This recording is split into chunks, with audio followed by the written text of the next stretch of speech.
Welcome to life, love, insight, fertility, experiences, with a focus on enjoying life and moving forward. On today's podcast, we'll be speaking with Captain Michael King, Regional Administrator for the U.S. Department of Health and Human Services, to talk about resilience and coping skills. Welcome to life, love, insight, fertility, experiences. Today I'm here with Captain Michael King, Regional Administrator for the U.S. Department of Health and Human Services.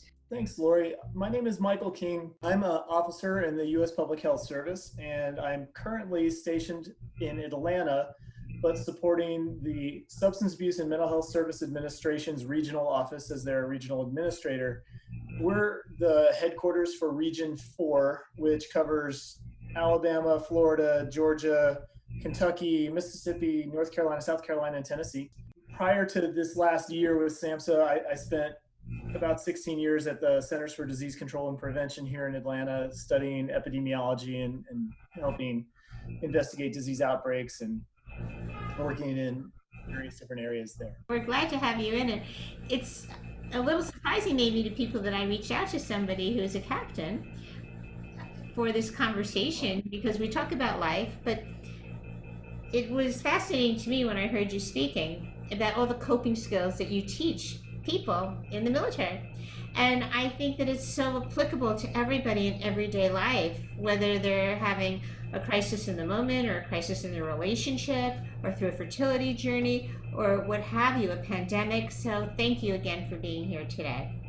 The big question, which is on everybody's mind always, especially today, is really, well, how do you function in a time of uncertainty, in a time of disarray as we have it? And what kind of tools do we pull out of our toolbox? And what if we were anxious before all of this happened? Like, what do we do with all of this? And that's kind of the conversation I'd love to have with you today. Well, great. I love talking about this stuff. And so one of the things that I've been really careful about with all of these now new video meetings and telephonic meetings is that, in the past, we never really had to have a connectivity plan. We didn't really have to have a second plan to stay connected even on a video call, right? But just so you know, like if this call drops, apparently everyone's using the bandwidth in my neighborhood right now, I'll call right back into the meeting. So here we are creating a plan, just so you know that should I go blank, I'll call right back in. Yes. But going beyond that, in our day-to-day life now, we actually have to have connectivity plans, so being explicit when you're on these video calls, that's just a small manifestation of what we're really having to do in our greater life. What I love about that analogy is 2 minutes before I had to get on with you, my computer broke. And I had to go look for my husband's computer. Yep. And I was thinking to myself, I'm going to be late for this Zoom call that we're having because I don't have my computer working. Part of what I do for a living is I'm board certified in telemental health. And that's one of the first questions and one of the first things I always review with people is what is the backup plan for if the connectivity doesn't work? So it's really a very perfect analogy for today's day and age. I was just reminded by the internet unstable warning on my desktop, and I was like, well, this is a good conversation starter because we're all struggling with not just how to maintain a social connection to the people that we love or to the people that maybe pay us our paycheck or what have you, but we're struggling to stay connected to the things that keep us running and keep us on track. It's not just an outward focused connection all the time. Sometimes it's that inward focused connection, and it's really easy to be distracted by stuff. Well, people are getting very distracted. Sometimes they're getting immersed in work. If they still have their job, if they don't have their job, they could be getting immersed in the news, in the pandemic, and in the numbers, or just into their own head. As somebody was telling me today, and they just go in circles with all these same negative thoughts going on over and over again. So breaking that cycle and trying to keep a focus or find a center is very, very hard. And I think it's something people in the military struggle with. And today, everybody's struggling with it. You first heard me talk about something we call psychological first aid. So when you think about first aid, you think about putting a Band-Aid on, and it's something anyone can do. You don't have to be a medical doctor to administer first aid to your kid who has a skinned knee, or to give somebody, some Tylenol or whatever. But psychological first aid is really just about learning how to be a good friend to somebody, to be a fellow human, and to be compassionate. So, and it's not very sophisticated, right? It's a really just applying some basic rules of warmth, empathy, and genuineness, the foundation of social work. The idea that you're respectful, and if you see somebody who you might be wondering, are they okay? You ask them permission to help out or to talk. So you're not being intrusive. You're hey, hey, you want to talk? And if they don't want to talk, you just let them be. You might offer people just practical assistance, maybe just handing someone a bottle of water, or offering to get them a cup of coffee if they look a little stressed out. Sometimes it's just a small gesture. People learning how to listen, learning how to not say things. It's a skill. A lot of people don't believe that. They think, oh, I know how to listen. I've got ears. Just like I know how to run because I've got feet. No, it doesn't make any sense, right? So taking a little bit of time to invest in learning how to be an active listener. So learning how to mirror, to summarize, to label, provide some feedback in a way that's not your opinion and that's not you talking more than somebody else. Yeah, that can be really hard to do with people that you really care about. You want to fix it, and you want to give them a solution, and you want to say, okay, let's do X, Y, and Z. Sometimes, though, just to let them get it out is cathartic.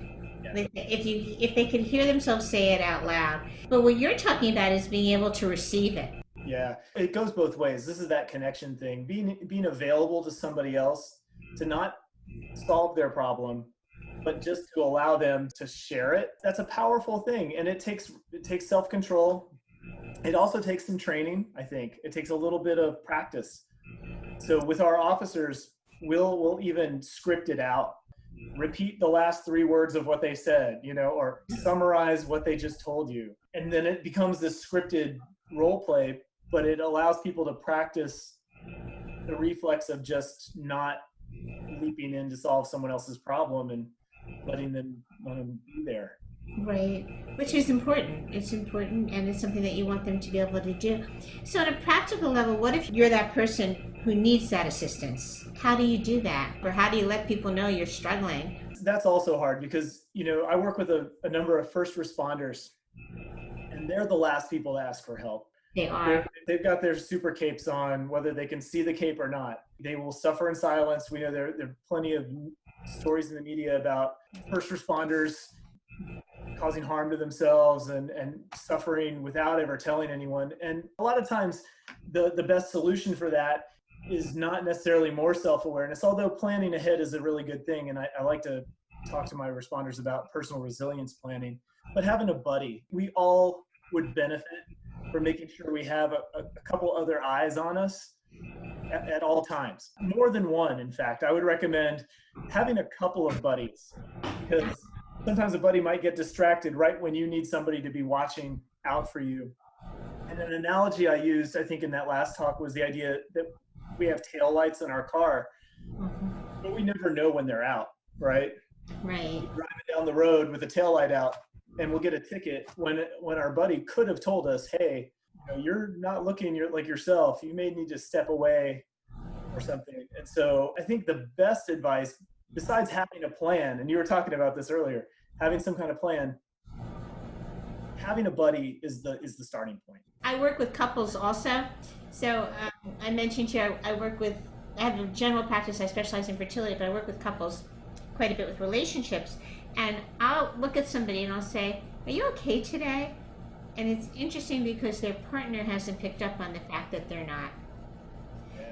Yeah. Well, and then if you're in a space yourself that you're able to contribute meaningfully, sometimes the best buddy is maybe someone who's a little away from the situation. Maybe it's not. Maybe it is someone who's right in it. But it's all hands on deck all the time, right? We don't know when we're going to need those extra set of eyes. We really don't. I try and give people little different kinds of tools that once they recognize that they need that buddy or they need that help, to take a minute and check in with themselves. So I find myself doing that a lot. As soon as you start to feel your jaw clench, or as soon as you start to feel yourself tighten up, you know there's something just not right. And what do you do then? Because sometimes there's nobody around. You got to have some method. There are a lot of ways that we do this with our responders. Sometimes we'll give them a checklist of events. Say if you're in a call center and you know that you've talked to a family that's lost somebody, you've talked to somebody who's been very sick, you've made some tough decisions in a day. And if you can check a lot of these boxes in any given day, then you know you need to activate your plan. Mm-hmm. That's a very objective way. A more subjective way would be, every day you have a thermometer, your emotional thermometer, and you can kind of check where your emotional temperature is. And if it's starting to get too high, pop the parachute, right, before you hit the ground, and use one of your strategies. And then we could talk a lot about, I think you'd asked me about a few strategies, and I'm happy to share. There are a number that I use with our first responders regularly. I think they're very helpful for people. I volunteered to be one of the people who runs groups for people who call into the call-in center for the city of New York. Because there's a lot going on here. There's a lot going on everywhere. And you had to take a training. They said to the people taking the training, make sure you take a minute or two for yourself or longer before the group session and after, even if you don't think you need it. So they're really providing that thermometer, that check-in that you're talking about, to the volunteers to ensure that they have that moment to decompress or prepare or whatever it is that they need to do before and after the sessions. And everyone might have a little different method. I think it may have been maybe Carl Jung who took a shower after every session with every client, to like a physical shower or something like that. But everyone has a little a ritual or a routine to deal with what they might take on and how to take care of themselves and reconnect with themselves. Would this be a good time for me to talk about some of those tools? I wonder, because the importance of that, taking that moment, that emotional temperature check, I think, and to reconnect with yourself, is so that you can then connect with others and you can then give to others. That's really the significant point. And you can go around and maybe smile a little bit or have a better day and be able to come up with your own plan. So I think it would be a great time to talk about the coping skills, because they're essential. And what I love about them is they're quick and they're easy and they're doable. Yeah. Kind of pull them in your back pocket, so to speak, and pull them out when you need them. Yep. We could spend another hour or so talking about all these, but the things that I like to tell folks, first off, just in your day, picking the one thing that you need to get done any given day, right? Just if you did that one thing, everything else is going to be easy, or everything else is manageable. So instead of having a long checklist of lots of little things, make sure you have that one big thing and then just really focus on that. That tends to focus people. Another thing that you can use as a tool to get back centered is just your breath. Our breath is an unconscious activity that is directly linked to our nervous system. Depending on how long you exhale, you can stimulate your vagus nerve and basically upregulate or deregulate based on how you breathe. And so even if you think about something that makes you anxious, you'll find your breathing is different, right? So there's this mind-body connection. So learning how to lengthen your exhale so that your exhale is longer than your inhale, and then control your breath, and even just spending a few minutes doing focused timed breathing, like the box breathing where you inhale for a few seconds, hold it, then exhale for a few seconds and hold it. That will allow you to regulate. Why do you want to exhale slower than you inhale? So it has an upregulate or deregulating, sort of downregulating function. So the longer the exhale, parts of your body get stimulated in ways that short, sharp exhales don't get stimulated. So, and you can try this at home. Anyone who doesn't have a pre-existing respiratory condition, I would say, you can try this at home. Or you can just imagine those videos you've seen of the old Lamaze technique where people are breathing out really rapidly. Or you can imagine, like, if you watch any combat sports nowadays, or people doing exciting adrenaline-driven sports, you'll see them doing short, sharp exhales, which is them getting hyped up. And it's actually the way they're breathing is contributing to their level of arousal. Whereas if you long, slow, extended exhales, and there's a lot of science behind this that I won't go into, but the idea is that stimulates part of this nerve, which kind of runs all through your body, which just causes you to inadvertently, without conscious effort, to relax. Think about a sigh. Think about, Right. how people react when they're calming. It's because that's how we function as an organism. So Lots of times I'll give people, I'll say to everybody, you all have 9 seconds or 12 seconds. So if you have 9 seconds or 12 seconds, you could do a few breaths and I'll walk them yep, through that. So if they're very anxious yeah, and they don't think they have time and they're very busy and they're type A personality, I'll give them the one for 3 seconds. yeah, Everybody's got 9 seconds, and that's kind of how I present it to people. yeah. And no one knows you're doing it. That's the nice thing too. People can do it in combination with other techniques. They can do it in combination with their personal mantra. Maybe it's slow is smooth, smooth is fast, or from Finding Nemo, the just keep swimming, Uh-huh. Dory mantra. Whatever keeps you focused on your one important thing or whatever is important now. That's a great one for people who are going through this and they're feeling a little panic. Just keep swimming. Just keep Yeah. swimming. Breathe. So combinations of these techniques. One that I like, because everyone has a cell phone now, Okay. is the virtual holodeck or your virtual North Star. You can have a picture of some place that you love on your cell phone that you can just flip too fast, or maybe you're away from your kids. Your kids are your North Star, so you just keep your North Star picture there.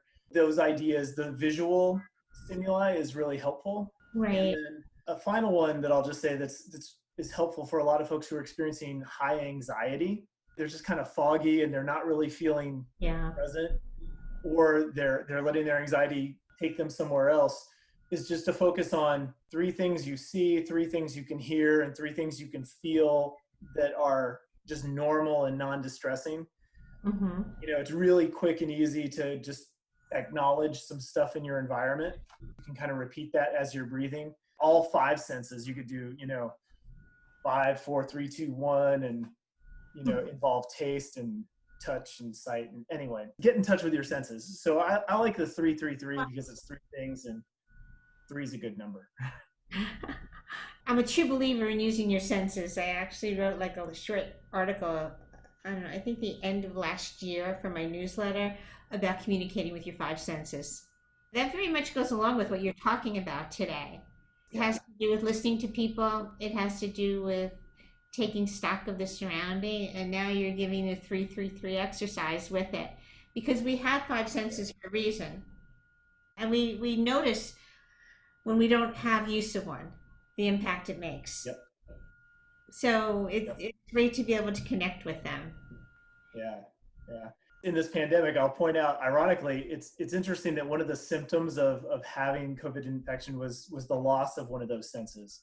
Yes. And it's a really interesting thing to me that one of the techniques we can use to stay in connection with ourselves could also be a really good indicator of when we might need some help.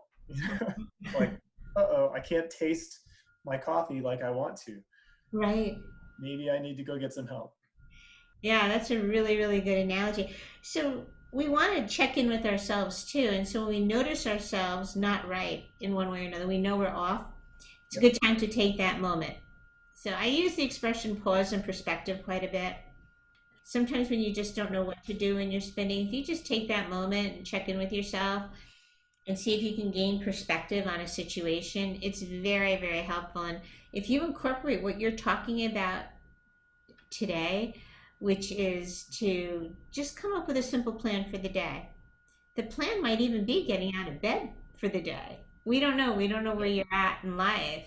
So it can be a real simple plan, but we want to at least get moving a little bit Yep. as much as we can. And as we're doing this re-entry into society again, I'm not sure where you're located right now. I'm in Atlanta, Georgia, open for business. Oh, Yeah. for business. Everyone's trying to figure out how to get out of bed and taking those micro steps in the right direction. Yeah, so you're in Atlanta, Georgia.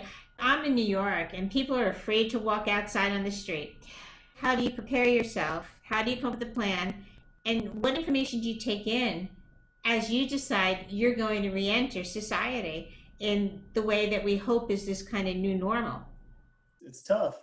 Right. I like that you mentioned getting out of bed too. That actually is another technique. Right now, it's very common for folks to have sort of that can't get out of bed thinking, just being paralyzed in a sense. And so finding what's the smallest step you can do in the opposite direction of whatever paralyzing thought you're having, 1 foot at a time, and then just building on those micro steps is another great thing. You really have to just evaluate where you are. And if you need some support, I think it's a great time to go and get it. I think these tools transcend a pandemic. I think they transcend everything in life. We're always going through some type of a situation in life at some point. Not always every day. This is unusual, but at some point we're making decisions. We're trying to plan for the future. I love the idea of the virtual that you talked about, like a virtual star.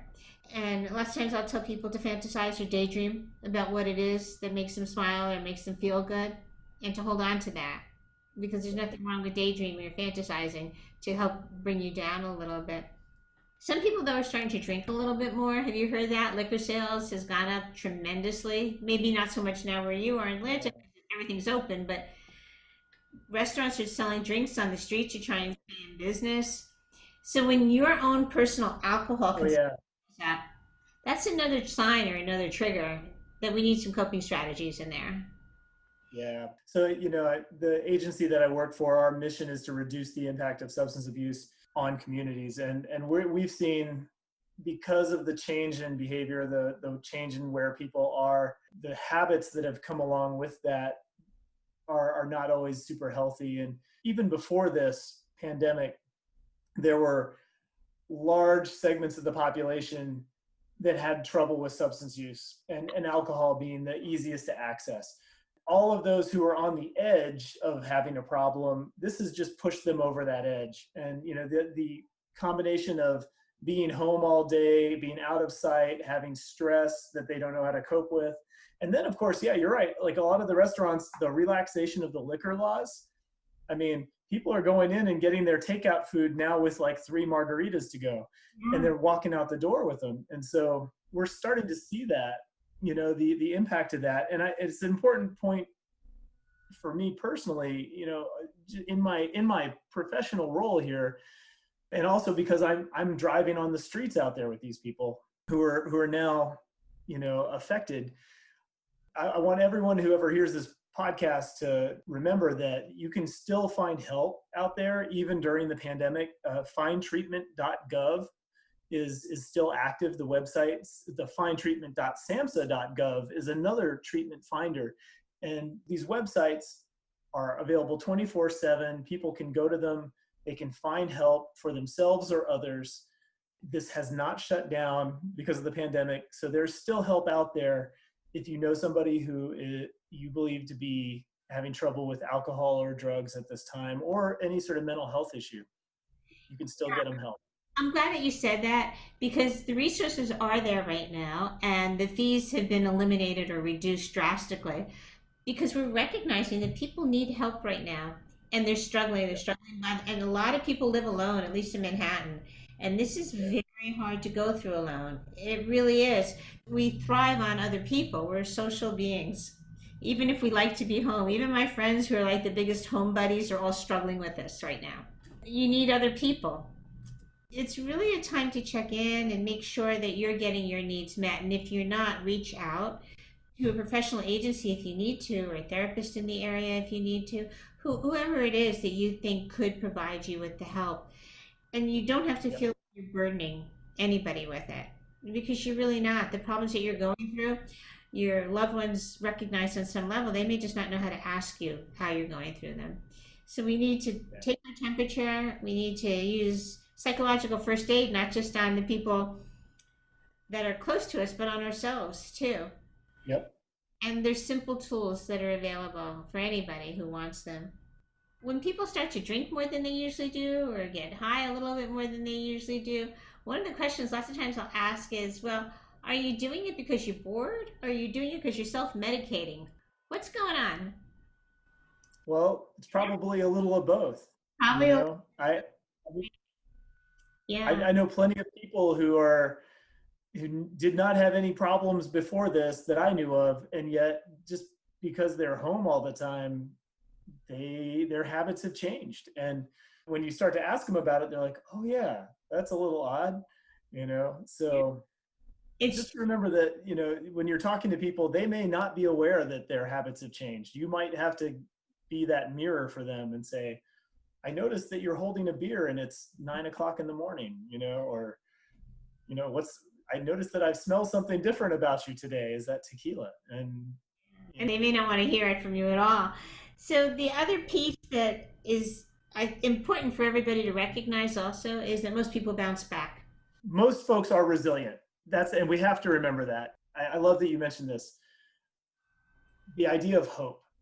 Even like you and I may be the lucky ones. We are the resilient ones. And it's important to remember that there's a lot of hope right now for everybody. And most people are going to get through this okay. We're going to get through this okay. And it's normal to feel distress. And not everyone is going to become alcoholic or have any sort of serious mental health issues. It's just going to be hard for everyone for a while. But I think the parting message here is there is help available, but there's hope for all of us. We're going to get through this.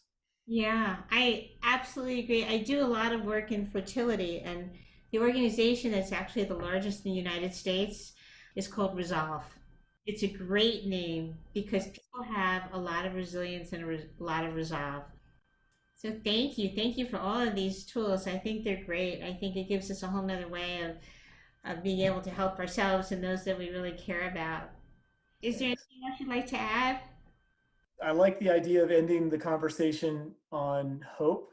And I guess just to remind everyone that every every Health and Human Services region has a SAMHSA regional administrator and a regional office. They are there as your points of contact in your area. Should you want to reach out, you can find our contact information on the SAMHSA website.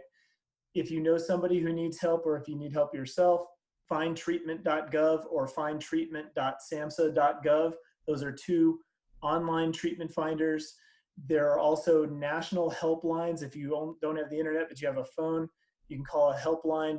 In fact, I should have the helpline number. Why don't I have the national helpline number here?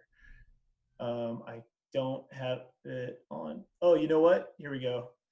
National Suicide Prevention Lifeline. I'm going to give you that one rather than just the national helpline, because this is a big issue. So 1-800-273-8255. Great. 800-273-8255. So that's the National Suicide Prevention Lifeline. And then I'm not pulling up the helpline right now, but just there's help out there if anyone needs it. But we're going to get through this. It's going to be hard for everybody for a while, but stay connected to yourself, stay connected to others, have a future focus, and focus on what you can control, right? Absolutely. Well, thank you so much. I really appreciate you being here and talking to us today. And if anybody has any questions or comments, they can reach out to me at lorimetz.net. Thank you. Hey, thanks again.